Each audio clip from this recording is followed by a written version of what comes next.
Over the last decade or so, about 3 million US troops have gone through Shannon Airport to prosecute disastrous wars in Afghanistan, Iraq. We've had rendition flights, illegally kidnapping people for torture using our airport. We've had the US military transporting support to Saudi Arabia to carry out its horrific attacks in Yemen. And some of the greatest critics of the US war machine and the destruction it has visited on human beings, but also it's important to say the US war machine and war machines generally are one of the greatest destroyers of the environment and have done extraordinary damage to the climate.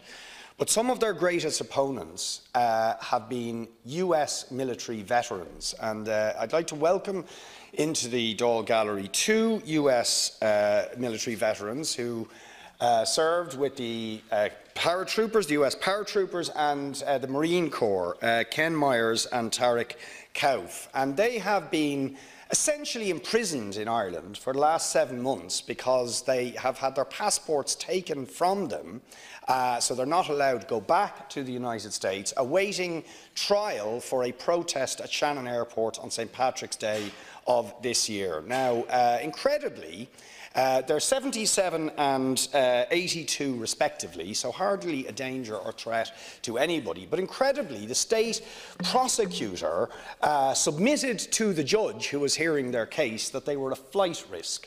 Now, I can tell you, Ken and Tarak, wild horses wouldn't stop them from going to their trial, because they want to put the war on trial and the US military on trial and the role of Shannon Airport in the US military endeavours on trial. So they are more than willing to come back. We'll sign affidavits to that effect. Michael Flanagan is representing them, but in a purely vindictive act, and I wonder an act pressured by the American government, maybe, possibly. But certainly in a really shocking move, the state prosecutor presses the judge to take their passports off them. So they are now separated from their family, their friends, for 7 months, won't be able to go home at Christmas.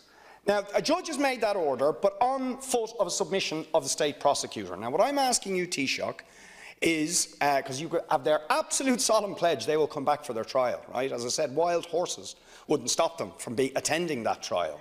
But I would ask you to ask the state prosecutor to withdraw that submission that they are a flight risk, because they are not a flight risk. Let them have their passports back so they can return to their family pending that trial. They haven't even got a date for the trial, and you can have signed, solemn declarations from them that they will come back and face that trial.